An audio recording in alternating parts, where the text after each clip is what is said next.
everybody, and welcome to Crossroads Sports Selection Sunday Bracketology Special. I'm your host, Brandon Reef. We've been joined by Corey White, Chris Bircher, Nick Peedy, and producer Aaron once again. Well, gentlemen, the brackets are out now. We're starting to get the times of the games now, but it's March Madness season is right here upon us. The best time of the year. Can't wait. Absolutely. My favorite day of the year. This is our second annual show, and you'll see there's a lot of bigger improvements this year that we'll be doing. Also, you'll see that we ended up with better graphics, and hopefully the audio is a lot better now. So we'll be going through some of the brackets and talk about who to pick when you make some of your picks, and we'll see how that goes. So, all right. So, gentlemen, first thoughts. The selection show was a little bit of different format this year. It went from CBS to TBS, and they announced the automatic qualifiers first, and then they went in and announced the at-large teams. What's your guys' thoughts on that? I liked it. I personally. It wasn't bad. I mean, it's different. Like you said, there's two surprises. First one is who's in. Second one, when are they playing, or who are they playing? I thought it was kind of cool. It didn't take too long either. So. Yeah, I was skeptical beforehand. I thought it was a little gimmicky, but I got to say, yeah, it was all right. The first 10 minutes or whatever revealing the automatic qualifiers I thought was a little mundane and not needed necessarily, but all in all, yeah, it was all right. Change of tune, I'm hearing. Saw tweets from Brandon all week how this was going to suck. Everyone else was saying this is going to suck. Now everyone's starting to like it a little bit. I think it's time for them to just stop showing videos of the teams. You know, they're already watching themselves on the screen, and it showed half the time that they weren't even excited because they already knew they were in the tournament. So they'll keep fine-tuning. True. Yeah, absolutely. I really enjoyed it. I was wrong on my Twitter account with it. So won't be the first time we hear that. Yeah, I was wrong, and you'll see that in a little bit. So first impressions, gentlemen, of the bracket itself. The number one seeds, I think they got it right. I don't think Xavier didn't do enough. I think Xavier did enough to keep as a 4 seed, and North Carolina and them did not do enough to get into the number 1 seed. So I think the brackets overall look good. I think there's a lot of tough matchups, and we'll go into those here soon. I don't know. We mentioned earlier off tee when we were talking that these brackets, I feel like I'm picking some of the same teams that I've had in previous ones. So speaking of that, this is our second annual show. So, and tomorrow, I think tomorrow's the 11th, Corey? Yes? No? Nope, tomorrow's the 12th. 12th. No, today's the 11th. Today's the 11th. So actually tomorrow is the 1-year anniversary of Crossroads Sports. So 1 year ago tomorrow, Crossroads Sports was first. Was so. birthed. Right, nice. We'll have So some happy cake. birthday. We'll have some cake and eat it too. So, all right, so let's talk toughest regions. What's your thoughts? I think Midwest. That'd be my pick. Basically Kansas, Michigan State, Duke, all three very viable Final Four candidates, and quite frankly, very viable teams that could win the entire national championship. So I would start there as that being the toughest. I think probably the West is the weakest. As you look at the weakest 1 seed, probably in that bracket with Xavier, and I don't Gonzaga. I can take it or leave it. I think the West is probably the worst. Yeah, I thought the Midwest is tough too. With Kansas, Michigan State, and Duke, a lot of big teams there, and even the South. Virginia, Kentucky, Arizona, Cincinnati. Yeah, but that top half of that region's stacked. True. So, Corey, any thoughts? I agree. I think the South is probably the toughest. You got Virginia, that Kentucky, Arizona, possible second round matchup is going to be brutal. And then at the bottom half of that bracket, you can't sleep on Cincinnati or Texas either. There's a lot of quality teams in that bracket.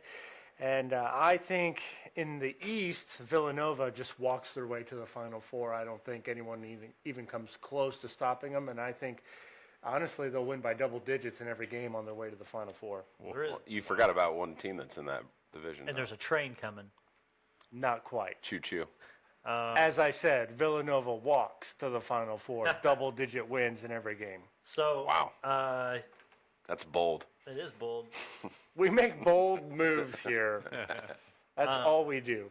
So looking at sleepers, everybody, we kind of talked ahead of time. Do everybody kind of pick out a sleeper, see who you think would make that move? Gentlemen, I'm going to put mine in. If you've been following my Twitter account and online or anything, I've got the Houston Cougars. Yes, they lost today to Cincinnati, but they are on a roll. They're sitting at 26-7. They've got 4 seniors. Former Hoosier coach Calvin Sampson leading the way with them. 4 seniors, 78 points a game they're averaging. Rob Gray at 18.5 and Corey Davis Jr. at 15. They have 4 players that are scoring double figures. They have a decent bench that actually comes with 9 deep, which is sometimes a lot of college basketball teams only have 9 players that come out and play and decently score. They split against Cincinnati this year. They had 2 games there, and then they went 2-1 against Wichita State. They're 6-2 against the top 50. I predict them to go far. I wouldn't be surprised if they could go to the Final Four, but they're going to run into Carolina, and I hate to say, but they're going to run into Michigan. That'll be a toss-up game there. I think it's going to be a great game to watch of Houston and Michigan. But overall, I've got the Houston Cougars.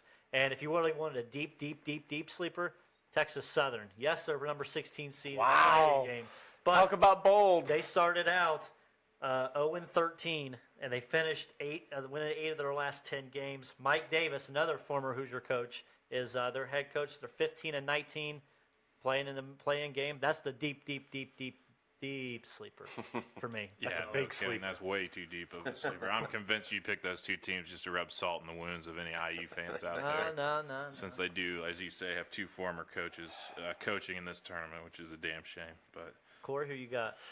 I just jotted down a couple of teams that I wasn't thinking about until probably an hour and a half ago or so.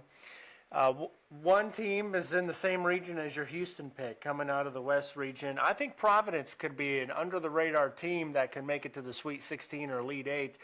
We just saw what they did in the Big East tournament. They took down the number 1 seed of this region, and they took Villanova, another number 1 seed, to overtime in the Big East championship game. They're kind of feeling it at the right time here. They have some really good players, and I think Ed Cooley, their coach, is a really great coach, and I think he knows how to make his team gel and what buttons to push. And at this time of the year, part of it's just kind of being hot at the right time, and they're feeling it. So I think that's one team that could make a little bit of a run. They're going to have some hard games ahead of them. I mean, even getting out of the first round could be a daunting task. Texas A&M is going to be a tough game, but that's a team I could see as, they're sitting there as a double-digit seed that can make their way to a Sweet 16. And then another one coming into the South region here is Texas. I think they walked through their first-round game easily against Nevada. And then, to me, Cincinnati's kind of like one of those Jekyll and Hyde teams. They look like a Final Four team 1 second, and then for 10 minutes they look like they shouldn't even be in the field here. So Texas could really sneak up on people, and Shaka Smart is the coach there. If you don't remember, he used to coach at VCU, and he has been a Cinderella story in this tournament before, and he could be once again. So a couple of teams that I think can make it. And I'm just throwing one more out there because they've done it before. The Butler Bulldogs play in a tough conference. They've beat some quality teams this year. They would have a tough road to get to a Sweet 16, Elite 8, Final Four if they made a huge miracle run. But going with history, and I've seen them do it before, and they could do it again. Just the style of play that they have, they can really compete with anybody. Okay. You love you some 10 seeds, it looks like. Yeah, that's right. Yeah, I mean, seeds, I like it. Going after the double-digit seeds. bold. Getting off the Houston hype train. Reef just watched him play today, so he's a little pumped up. I've watched him play all weekend. Yeah. I love it. Not a minute before the weekend, though. No, this weekend was the first he's watched. I could actually watch the tournament games. You love that man bun. Absolutely. P, what you got? Yeah, so my 2 sleepers, one of them, we talked, for it to be a sleeper, needs to be outside of the top 4 is what we said. So one of mine's maybe not quite a deep sleeper, but West Virginia at a 5 seed, I believe they can get to the Final Four. They're in Villanova's group, so, if they could get by Villanova, which I think they'll give them a good game, I think they'll be there. I think, that comes down to a close game. If they do happen to beat them, I look for them to even beat the Boilers and get to the Final Four. My other sleeper is a little bit deeper. It's a team out of a lower conference, Loyola Chicago. It's a team that a lot of the analysts like, and for good reason. They really defend the ball well. They have a top 25 defensive efficiency rating per Ken Palm. So, yeah, I just love the way they defend. They're 28-5, and they play in a conference that probably isn't going to get its due, the Missouri Valley. Now, they're the 9th best conference basically in America. So you got your top 6. They're one of the next best conferences out there, is what they are. And Loyola Chicago goes 15-3 in that conference with road wins across the gamut.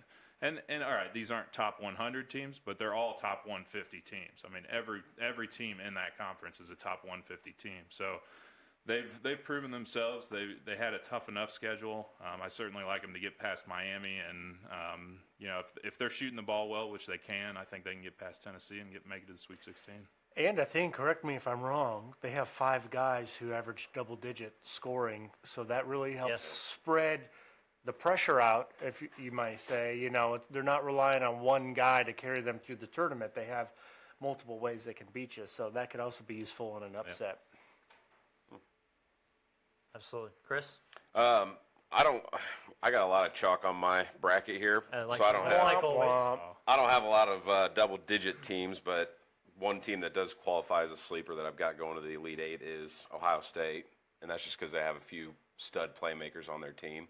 And that's really all you need in the tournament, just a couple guys get hot at the right time. And a good coach. And I think, they've got, Bates Diop and that Tate guy, and they've got some really good players. Don't you dare say Andrew Dockich. No. But he won't lose you the game. He is a good. He almost had smart, a turnover to lose the game of the IU Hoosiers. Yeah, but did they?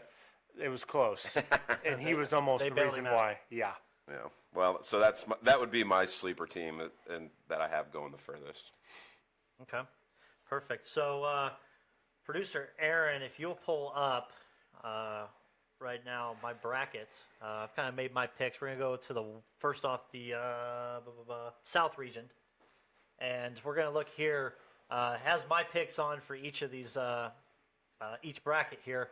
Let's just first talk, we'll talk the matchups. Any key matchups here that you like the most, and then I'll kind of go into my picks. Obviously, I've got Virginia winning at least 2 games there. I really like the Arizona-Kentucky game. I think the 2 Battle of the Wildcats there will be good. And, even Virginia, the 2 styles. Virginia, they can score, but they like to slow that pace down quite a bit, and they lock you up defensively. But I just think with Arizona and their big star player that's currently eligible to play, I think they just make a big run towards the end there. And then obviously we've talked, with Loyola. What do you not like about Miami? Why do you think that Loyola is going to beat them first round? I don't know. I think I've seen their past, how Miami's done. I'm more based going off how they've done in the past in NCAA tournaments. They've had, besides the Shane Larkin year that they went fairly far, they've either lost in the first or the second round. I'm not a big fan. I've never been a big fan of Miami, of them in general in the ACC. They have their big games they'll play against Carolina or Duke here and there, but majority of the time they're crap in the bed. Mm-hmm. Larinaga, I think he's a great coach. I think, he gets the talent down there, but I just think Loyola, if you're looking for an upset, and we just talked about him a few minutes ago, that's one to look at right there at your 11th seed. My first round going into the second round looks exactly the same. I have Virginia, Kansas State, Kentucky, Arizona, Loyola, Tennessee, Texas, and Cincinnati all winning. I agree with Reef that Miami's going to lose that first round game to Loyola, and I think Miami's just mediocre. I think they're one of those mediocre teams that made it to the tournament based on the conference that they play in. And Loyola's going to come out, not just Loyola, but every team that's a small school like that's going to give every opponent they have their best shot. So I think Miami's going to come out and be the same old mediocre team, and Loyola's going to punch them in the gut, and they're going to advance. And speaking of that, Tennessee, I don't even know what to expect with Tennessee. They're supposed to be one of the best teams in the SEC, besides Kentucky, but I only got them winning one game. I'm not sure what kind of team you're going to get with it. Rick Barnes is great. You watch them today, they started out way down big against Kentucky, and then they had to battle back towards the end. With all those SEC teams, I don't even know if there's one that stands out. Auburn, they show glimpses, but there's no real big standout there, so that's why I didn't take Tennessee very far. Yeah, I agree. I think SEC just in general, while they do have a lot of depth, the conference itself is deep. I don't think they really have any true elite teams. I think Tennessee probably is the best team in the conference, but yeah, I think they're going to run into a Loyola team that's hungry. They haven't been there, but they want it and they're going to go get it. Speaking on this bracket, the one tough draw for really both Virginia and Kentucky is Arizona as a 4 seed. Yeah, and I think the committee necessarily didn't get them wrong. I had them as a 3 seed, but I think a 4 seed's fair from their body of work. But when you look at that team is a very, very talented team, a team that can absolutely go all the way. And so to have them as a 4 seed, particularly in the number 1 seed overall, the team that is the clear-cut, number 1 team in the country, to have the 4 seed of Arizona is just tough. Do you have Arizona better than Gonzaga? Yes. Because my question to the committee would be, why would you put Gonzaga? Yeah. Because I think Arizona's better. So why would you put Gonzaga in the West region as a 4 seed?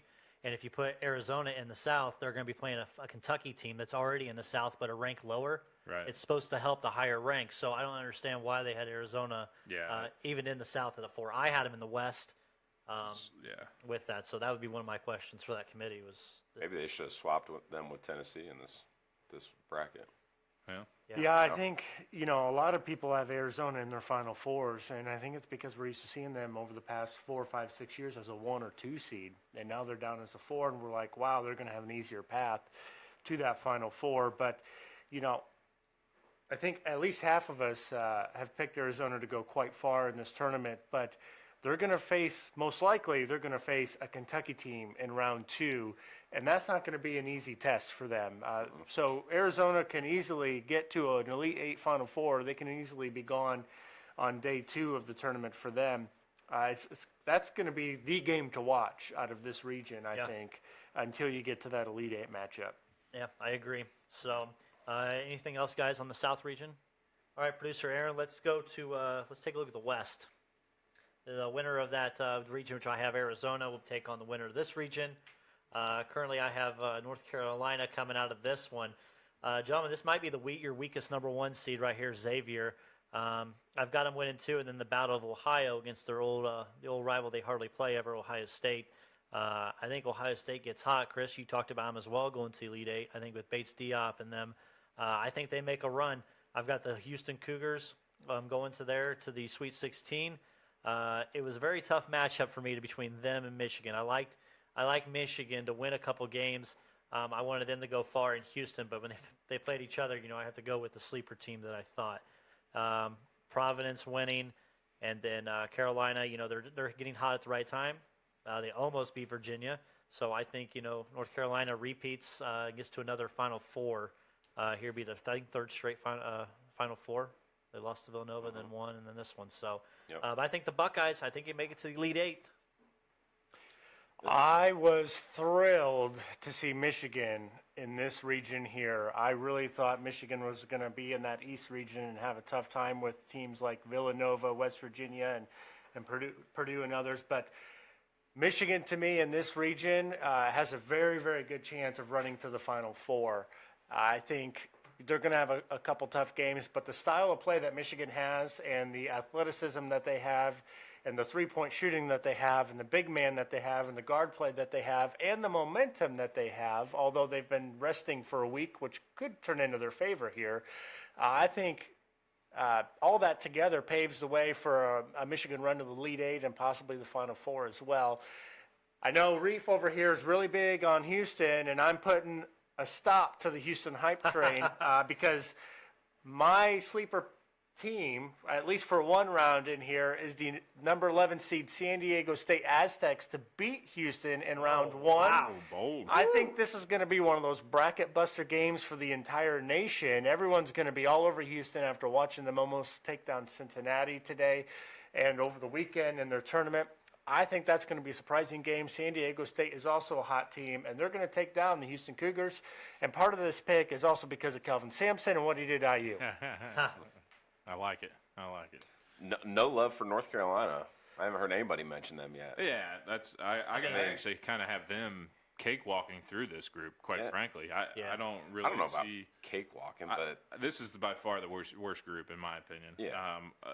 Agreed. Xavier. Xavier's definitely the worst one. Carolina's fine. I got them as a strong 2, so that's why I think they're the best team in this bracket. Gonzaga and Ohio State, neither one honestly scares me that much. I do like Gonzaga in that game. And then I actually have Gonzaga taking down Xavier, so I've got Gonzaga in my Elite 8. Right. Then losing to Carolina. Certainly think Michigan can, so they'd be my second favorite team in that bracket, Carolina or Michigan, to get to the Final Four, but I just like Carolina. I haven't talked much about North Carolina. 2 reasons. One, I really love Michigan in this region. And number 2, one of the sleeper teams I had was Providence. So I don't think North Carolina necessarily has a cakewalk to the Sweet 16 or Final Four because of those 2 reasons there. I think, this on paper, this is one of those regions that we say is going to be easy for someone, but this is probably one of the regions where you're going to see a lot of upsets and people pick the games incorrectly because you just don't know what's going to happen. So Yeah, I think I even would. I struggled. I almost took Missouri with their star player coming back. I almost took them over Xavier. Xavier. Yeah. Yeah. Um, Yeah, that's true. But with him coming back, he may be a little rusty. But I think they'll at least get the first one. But I just have no faith in Xavier. I don't think anybody does really in the country except for people in Ohio and the university. They're not bad. I've watched them play a few games. I mean, Trayvon Blewett's a stud, and Yeah, there's probably some people in Indy here that big Blewett fans that Yeah. got them. oh yeah, Yeah. too. probably got them Let's going not to Final forget about Four. that. Yeah, But- absolutely. Hey, Xavier's good. I don't want to sit here and say that they're not good, but in my opinion, when I fill out the brackets, I always look at the top line, right, of the 4-1 seeds, who's the weakest, and I'm typically not taking that team to the Final Four. And if you look at round by round, Reef said Texas Southern may be a team to watch. So Xavier may need to be on watch on, the first 10 minutes of the first day of the tournament. And then you look at, he said he almost picked Mizzou to beat him. So round 2 could be troublesome. Round 3 with Gonzaga or Ohio State could be troublesome. The next round with Michigan or Providence or North Carolina could be trouble. Every round they could have some type of obstacle to overcome, which, makes it even harder. And they're a smaller school they don't have the tournament resume that some of these other big programs have. So that makes people very skeptical, too, in choosing the path for Xavier. Xavier, first time ever, 1 seed too. Yep. So They could be the first time one seed to lose in the first round, they could according to these conversations. That one. Did you know there's been That one. 3 1 seeds that have when they've the first time that they were a 1 seed, they've won the national title. It's happened 3 times. ooh, nice nugget there. Florida, Chris. Florida in 2007, Maryland in 2002, Who'd they beat in 2002? and then This is I the third team. Yeah, huh? and then the third Hoosiers. team, Third team. on this IU in list. 1987 was the first time they were 1 seed. They won. Really? So you're 80 saying there's a chance. 87? Well, that's so the then, first time? so Saying then that's they pretty weren't- interesting. They weren't seeding them then in '76 Okay, I was because gonna they say- would have been the 1 seed in '76. Yeah. I can Right. guarantee you that. Yeah. Okay. All right, producer Aaron, let's go to our East region here. On the top right part of our bracket, we've got Villanova Wildcats, your number 1 seed. I've got them going all the way out of this region. It was tough to pick, more with my head than my heart. I think the Boilers make a good run. This sets up well for Purdue to get to that Elite 8. And who knows, if Villanova's not hitting their shots, Purdue's going to make a good run there. I do like, gentlemen, West Virginia to knock off even Wichita. Wichita might not even get past Marshall. Marshall might knock them off there. And then, here's my big thing. I've got UCLA coming, beating Florida, and then going and taking on Texas Tech. Petey, we kind of talked off camera the Butler-Purdue matchup, why we're going to see it again so quick, why the NCAA tournament decided to do that. They should have moved them put them in the Midwest, but I think it shapes up well for Purdue, like I said earlier, to get to that Elite 8, and who knows what happens. Put them in a game. I think they match up better with Villanova than they did last year with Kansas. But out of this, I've got agree. Villanova with that. Corey? Well, as I said at the beginning of this show, I think Villanova this is a cakewalk to the Final Four, and I think they obliterate every opponent they see. They're going to win by 10 in every round. And that's Villanova, not Villanova, yes. Villanova. I see a typo up there. Yeah. I was kind Graphic of typo. on probably a month ago, really considering Wichita State being a team that can make a Final Four run again. But I think they got stuck in a tough region. And seeing them play, down the stretch over those last 3 or 4 weeks, I just don't think they have the firepower to get them maybe even out of the first round. The matchup they're going to have with Marshall is going to be very, very difficult, and then after that too. One team that I think people are just looking right past in this region is Florida. Reef said he thinks UCLA is going to come out and beat them, but I think Florida is a decent team from the SEC, and I think they're going to win the first round and really give Texas Tech a run for their money in the second round as well. And then finally here in the East region, I think I mentioned earlier, Butler, a 10 seed, could get on a magical run again, playing Purdue, a team they're familiar with. I know they didn't have the best result earlier this season, but when it comes March time, Butler has a better proven track record than Purdue does. Let's just say that. And you never know what could happen. And the conference that Butler plays in versus the conference that Purdue played in this year, Butler's been tested. That's for certain. So that could be an interesting game as long as Butler wins their first game against Arkansas. Well, Purdue also hasn't ever had to come as a underdog like Butler has. So, True. And Well, they also had Brad Stevens when they made those. right, Butler made 2 runs. Deep runs. 2 deep runs. Right, And but he's the arguably- history of Purdue tells you they could lose this first round game. No, That's not- the history of Well, Purdue in the hold NCAA on. The tournament. history of 360-some teams is that they don't win a title. There's only one team that wins, so everybody has a history of losing in a True. tournament. True. But Purdue has a history of losing to bad teams in the tournament. Kansas, who we're getting ready to talk to, they have a tendency to choke, except for those 2 years that they won the title. Yeah. So, Yeah. P? Where I'd pick that up is right there at Butler. To me, Butler's underseeded a little bit. I think they should have been a little bit better than a 10 seed. But I think the committee actually ran into a bit of a problem. They had a lot of Big East teams right there in that 8-9 range. Well, think about it. The Big East had 2 number 1 seeds. You can't put 8s and 9s in that same bracket with those 2 1 seeds. So they've only got two regions where they can put an 8 or a 9 from the Big East. And therefore, both Providence and Butler, it looks like, slid down to the 10 line, which gives them maybe even a little bit of a break. Now they have to play a 2 seed next instead of a 1 seed.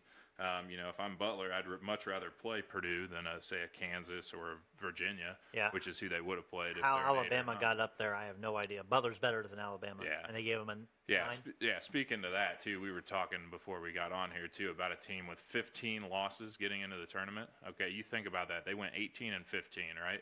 How many scrubs did they play early in the non-conference? I guarantee at least 5 or 6. They finished the game with 3 players early in the year. Right. Yeah. For like against 8 Minnesota, minutes. right? Yeah. Like 8 minutes. Yeah. And I believe they won the game. But my point is, take away those 5-6 games against scrubs. All right. So now they're only 13-15. Against even quality teams, they're less than 500. Why are they in the tournament then? Because of Colin Sexton. That's the answer. It's the same answer for Oklahoma. I don't necessarily think they're good enough to be in the tournament either after losing 11 of their last 14 or something to that effect. It's the Trae Young effect. You got superstars like that. The money talks. People want to see them. People will pay more for advertisements when they know that a Trae Young and a Colin Sexton are going to be out there. He may be the most overrated college basketball player in history. Trae Young? Yes. Between him and Adam Morrison.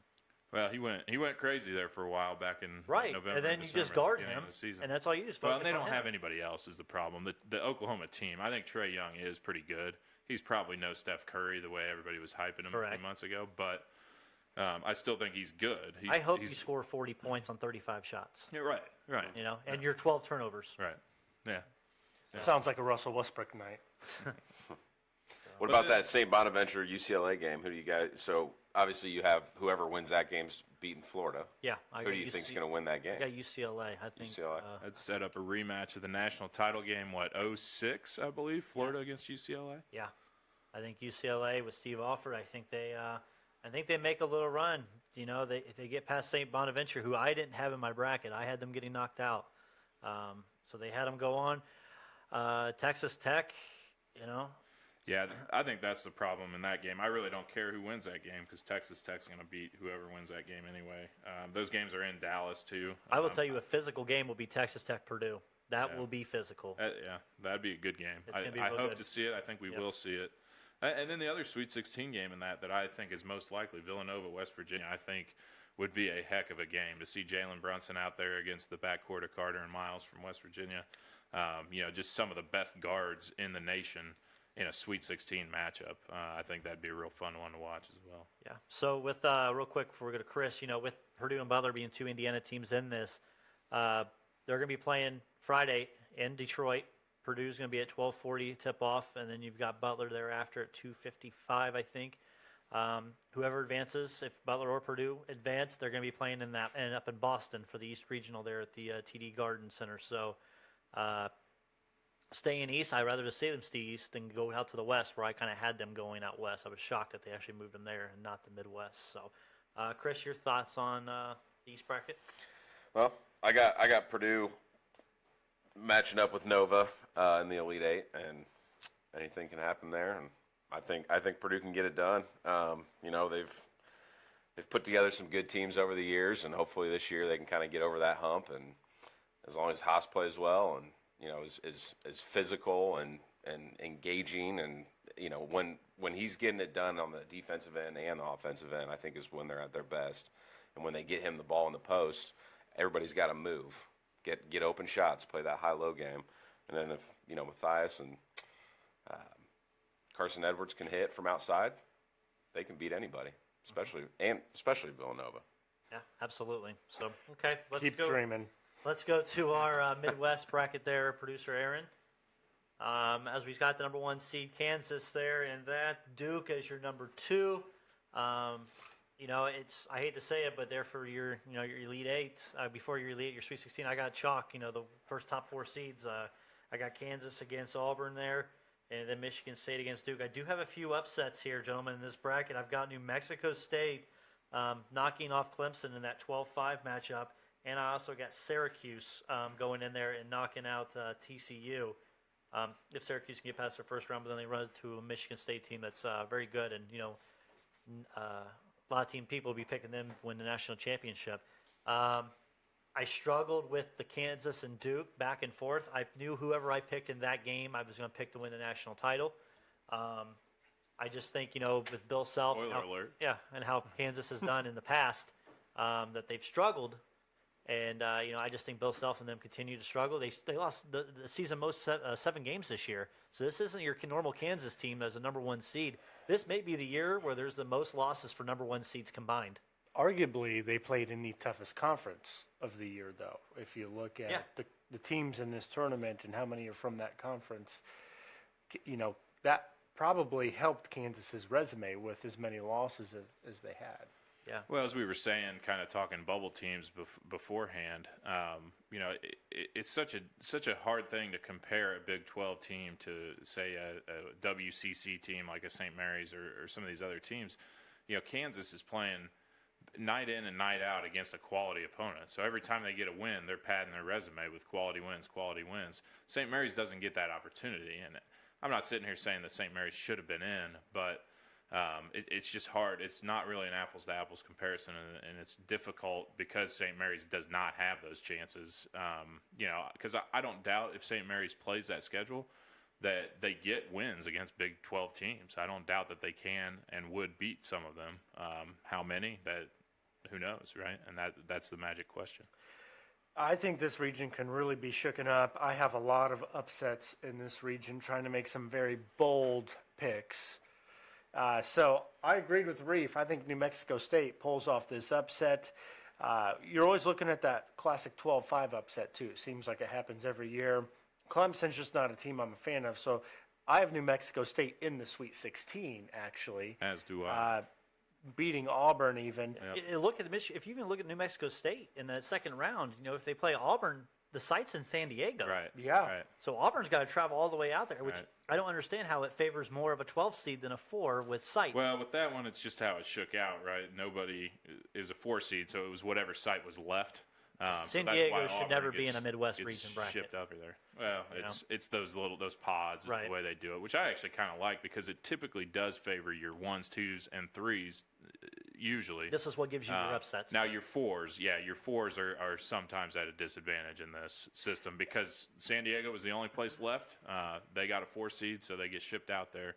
And you're right. I mean, It sets up perfect. New Mexico State is a quality team as well. So They have one of the best defenses in the country, Yeah. so they can play just like Virginia. If they get a lead, they'll just suffocate you the rest of the way. So I think they certainly can be a And my Sweet point 16 is, team. I think Clemson's a better team than Auburn. So I think if New Mexico State does get past Clemson, I think there's no reason why they wouldn't get past Auburn. Yeah. I agree that. I have that should be a couple Sweet more upsets in here. Going back to Oklahoma, they struggled down the stretch, but you got to look at the entire body of work. I think people were too focused on what they did in the last 2 months of the season. Trae Young could just get hot again, and he could be unguardable. Not saying for the whole tournament, but I'm saying he's going to be unguardable for at least one game, and I have Oklahoma matching up against Duke in round 2. I think it ends there, but a player like a Trae Young, just like Steph Curry did for Davidson, can really carry a team. And, yeah, they didn't shine in the regular season, but maybe someone does step up come tournament time, a senior or someone who really wants it bad. So that's a 10-7 game. I have Oklahoma beating Rhode Island, the 7th seed there. Another Sweet 16 team I have is Arizona State. They have great quality wins. They beat Kansas earlier this year and some other teams too. I think Michigan State has a pretty weak resume other than their Big Ten wins. I don't think they've really beaten anybody.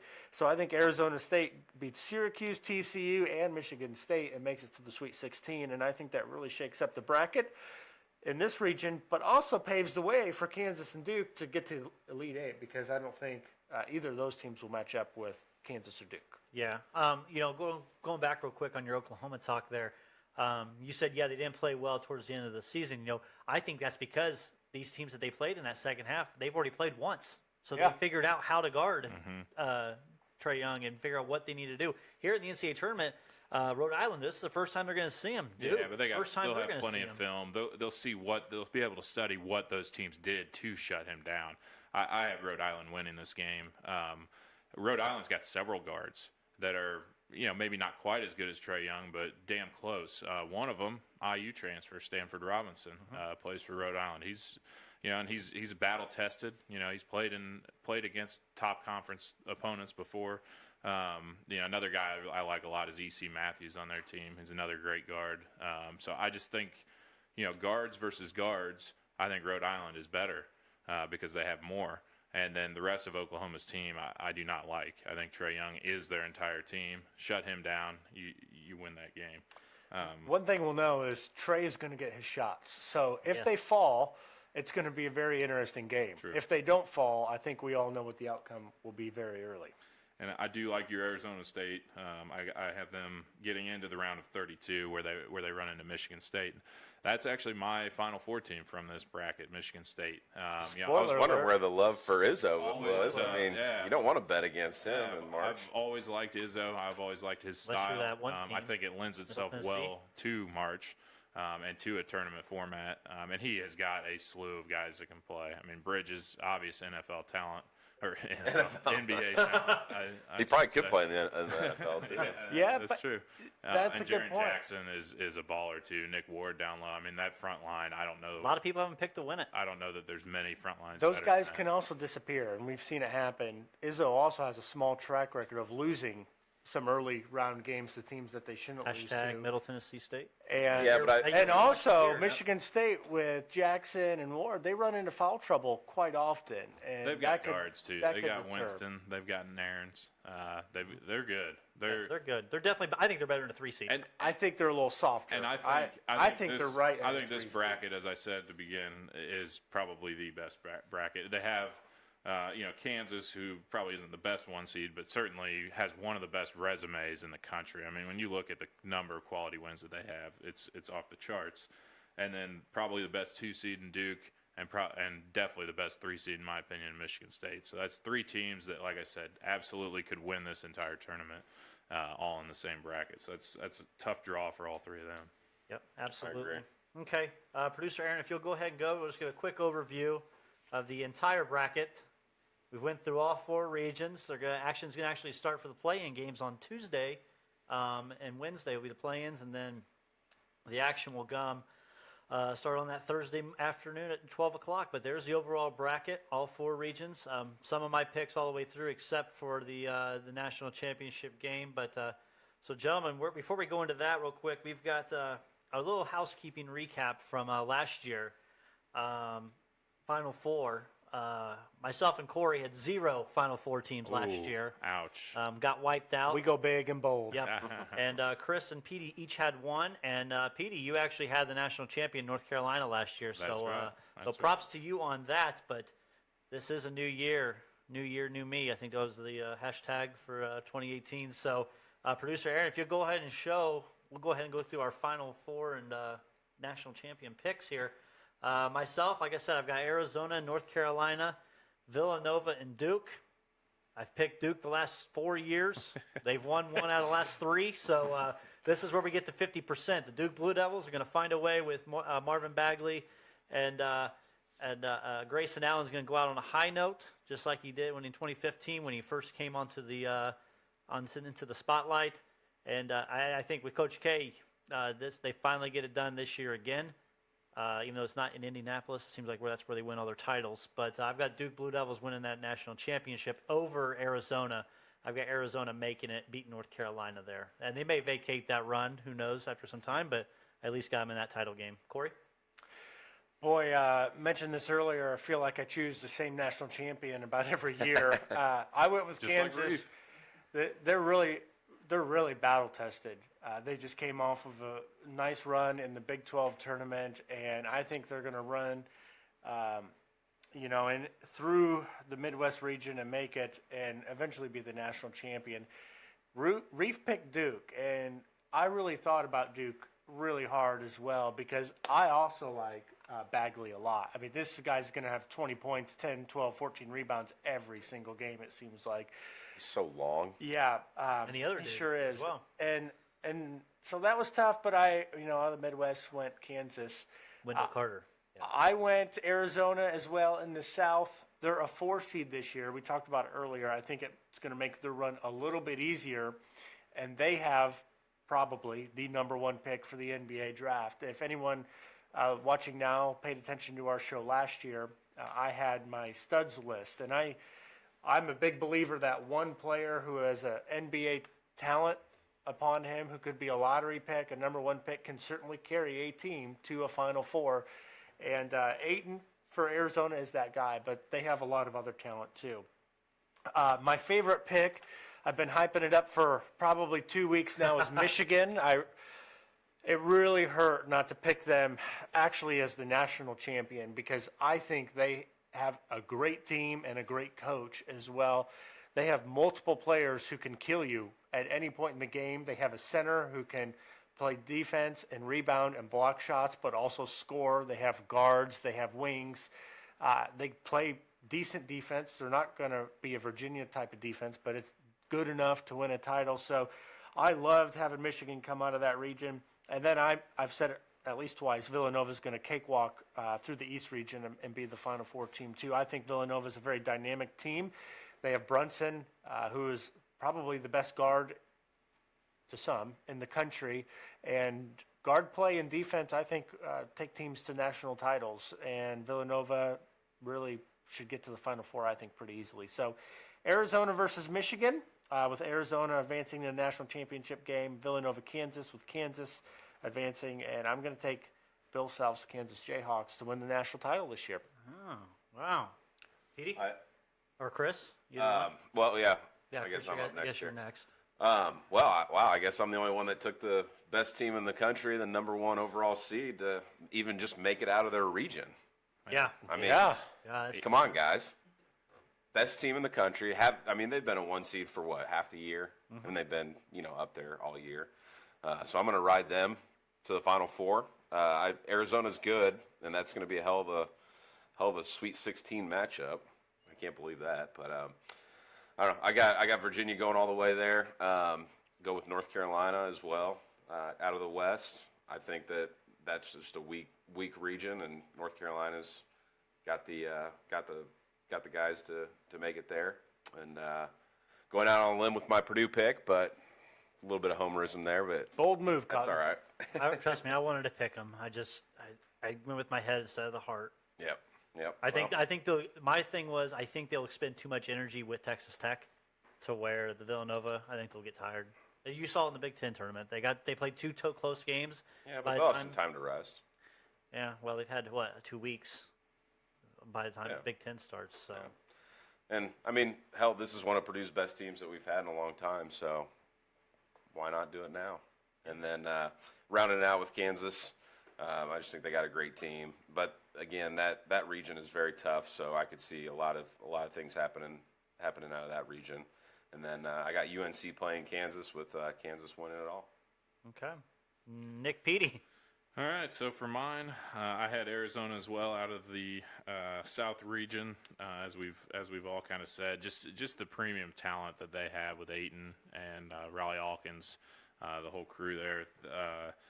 Just quite frankly, elite talent that Virginia really doesn't have, and that's what really supersedes it for me, and really pushes them past Virginia in that Sweet 16 matchup. I think those are really the only two viable Final Four candidates out of that bracket. So Arizona for me. Down in the West, I've got North Carolina, as I've said. Again, I just don't see this bracket being that great. I could see Michigan, so I do like that pick, Corey, but I've got Carolina there. Arizona over Carolina to get to the championship. Then on the other side, I've got Villanova. I've been thinking this from the get-go. Villanova, the most complete team in the country. I've thought that for a while. Player of the year, national player of the year on your team. He's a guard. The tournament's all about guards. I'm taking Villanova. And then Michigan State, as we've talked before. I think that region comes down to really a 1 in 3 chance of all three of those teams making it. Kansas, Duke, and Michigan State. Any one of them, you roll the dice, 33% of the time it's going to be one of those three. I'm convinced, but I'm just taking Michigan State. A little bit of homerism there. Big Ten. I want to see a Big Ten team get to the Final Four every year.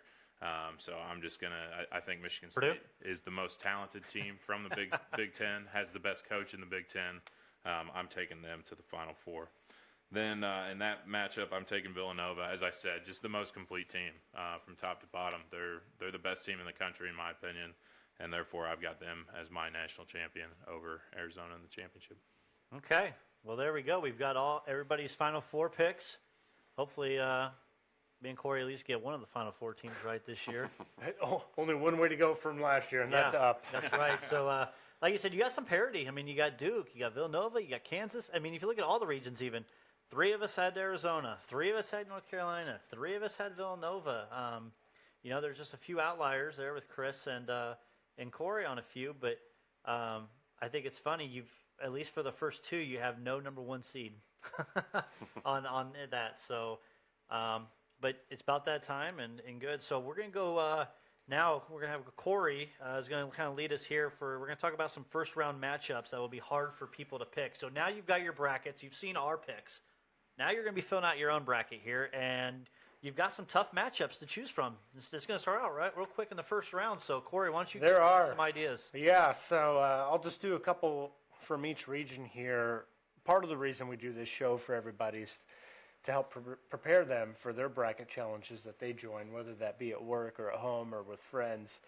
And some people may be doing it for the first time ever. And we do not want you to pick teams based on school colors and mascots and names and things like that. Those are usually the ones that do the best, so let's be honest. Yeah, so to help prepare you, there are going to be some tough games to pick. And we had tough games to pick as we were filling out our brackets. And I'll just highlight some of those and just provide a thought or two and ask you guys to do the same if you have anything on them. Start in the South region. And you'll see this as a theme, but the 8-9 matchups in every region is always almost like a toss-up game. These are usually the at-large teams, kind of sometimes the last teams to make the tournament, teams you don't hear about a whole lot throughout the season. They don't make a lot of noise in the conference tournament. So what the heck do you do with these teams? So, looking in the South, you got Creighton versus Kansas State. I haven't heard much about Creighton since the Doug McDermott days. So a lot of others may be in the same shoes, and you may not know much about Creighton. Well, they play in the Big East now, so that's something to note. The Big East was loaded. The Big East has 2 number 1 seeds in this tournament, so that tells you a little bit about the talent that Creighton plays. But you can also say the same for Kansas State. They're from the Big 12 with Kansas as a number 1 seed. So, who do you pick in these types of matchups? I personally went with Kansas State, and mostly that was just because of what I've seen recently and in the conference tournament.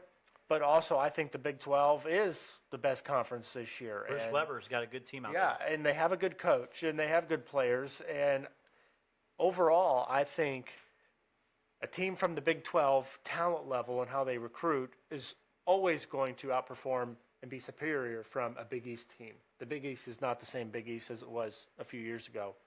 So I would go Kansas State there. But a lot of times with these 8-9 matchups, it's almost like a coin flip. Going down to the West bracket, there's a couple of other games. Ohio State, South Dakota State, I think is a tough first-round matchup to pick. Ohio State has Chris Holtmann, his first year coaching there. They have Andrew Dockich, who can fumble the basketball at any point in time. Ohio State doesn't have a ton of firepower that I think we're kind of used to seeing from Ohio State recently in the Thad Matta days. So I think that's a tough first-round game. Bates Diop could overtake a game, though.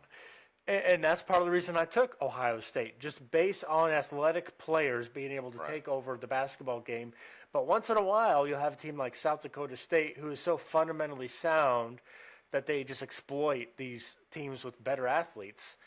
So that's one game that you may want to look at a little bit further. The other one, and this is one of my 10 seeds I think could make a run, is the Providence-Texas A&M game. That is very difficult. Almost won the Big East last night. That is a very difficult game, I think, for people to predict, mostly because you don't hear a lot about these teams. Texas A&M is not at the top of the Big 12 standings. They're going to be in the middle or the top third or fourth. So they kind of get buried under the headlines a little bit. I have Providence in there, mostly just based on momentum and what I've seen recently. And going over to the East region, another 8-9 matchup, Virginia Tech, Alabama. Petey talked about Bama, how they make it in. I actually chose Bama to win this game on momentum alone. Really, I do. I never see Virginia Tech advance far in this tournament. Maybe it's just kind of a curse on the school, but I never see that happen. And then one more out of this region, Arkansas Butler. It's another 7-10 matchup. I think those are tricky too because they're toss-ups with at-large teams most of the time. And I like Butler. I just like how magical they can get at this time of the year. It's kind of crazy how they can get to the Sweet 16 a lot of years for some reason when they a lot of times are not the better team, but they just find a way to win. And then to round it out, a couple of other first-round games to keep an eye on. Seton Hall versus NC State. I like North Carolina State on this game, mostly because of the resume. I think they have some really great wins this year.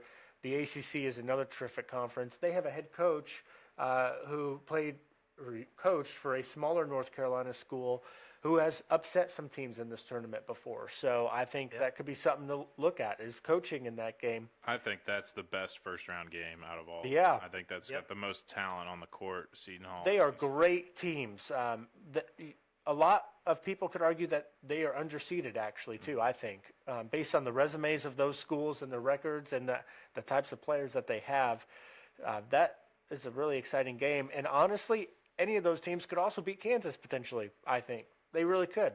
That would really screw up my bracket. That would screw up everyone's brackets. Except for mine. And then the last first-round matchup I think is going to be really tough is another 7-10 game, and that's the Rhode Island-Oklahoma game. And I think a lot of people will do what I did and choose Oklahoma based on the name factor there, because a lot of people don't know about Rhode Island, but they've been a top 25 team for most of the year. They are really good, and you heard Petey talking about all the players and guards that they have that can really just stop and choke Trae Young and his capability to score. So scoreboard operator will be pretty tight that night. Yeah. I think take the over. One. Whatever the under is, take the over. That one's going to be the most exciting first-round matchup. That'll be crazy. Yeah. All these games could be buzzer beaters. They could be blowouts. We don't know what the heck is going to happen with these games. So just spend a little more time researching. But at the same time, you could honestly flip a coin and probably be right, too. How about this? If the committee had decided to move Arizona State up a notch, put them as the 10 seed there with Oklahoma, you'd have the Hurley brothers playing against each other for the right to take on Duke the next round. That would have been pretty sweet. That'd be interesting. So, we want to help prepare you for your bracket. Those matchups in the first round honestly can make or break your bracket right away and separate you from the competition. So it may be worthwhile to just investigate those teams a little bit further, or you could be the riverboat gambler and just flip a coin. Yeah, absolutely. Like I said, the committee did very well making those first-round picks, and it's Yeah, I gonna be think tough they for did a people really to do good it. job. You know, definitely, I started going through the bracket, and I was like, I'm going to come back to this one, come back to that one. So interesting to see. So now that you've filled out your bracket, you're starting to continue to fill it out, and you're past the first round. And now it's what tips and how do you win the damn thing? I've won a few. I know you guys have each won a few as well in your times, probably.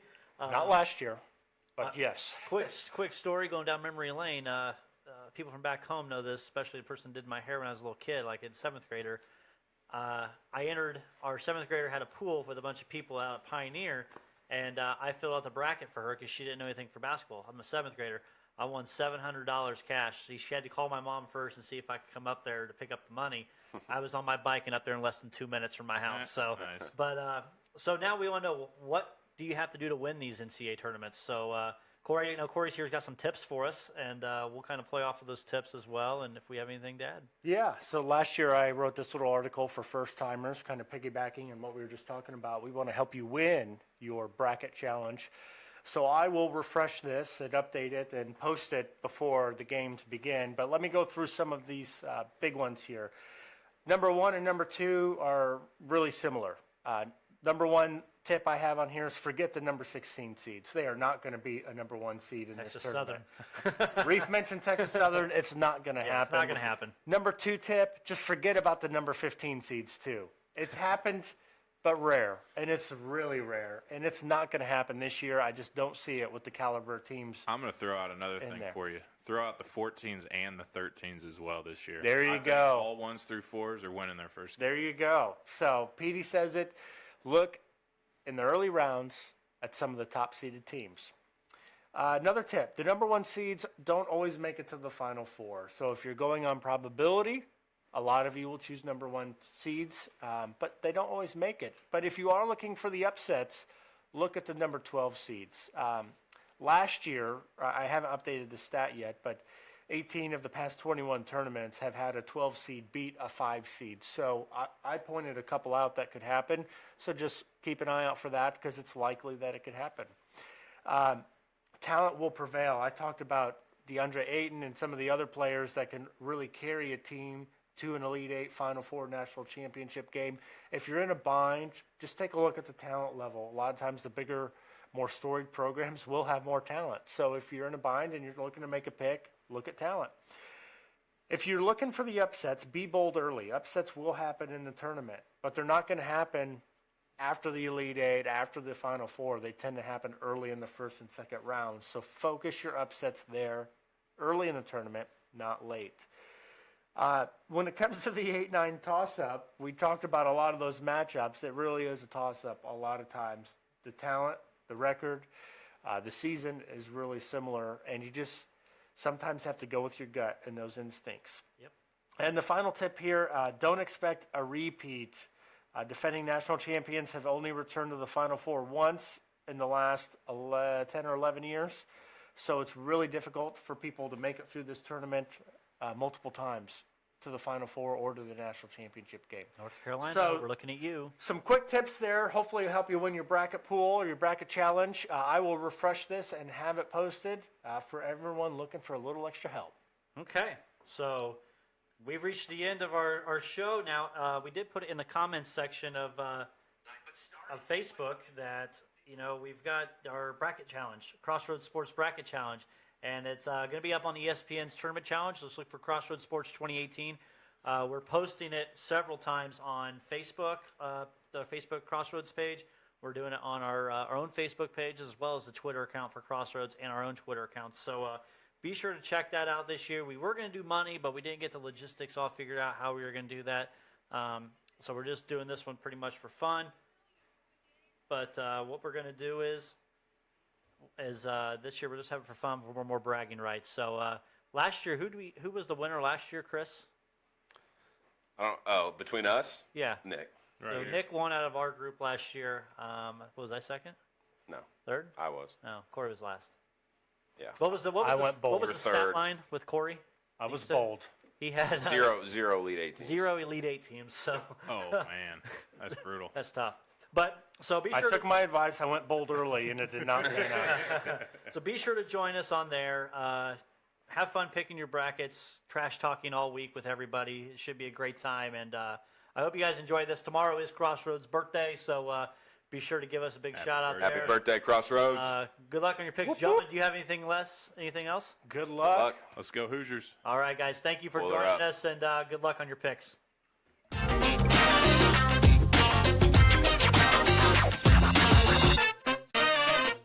Crossroads Sports.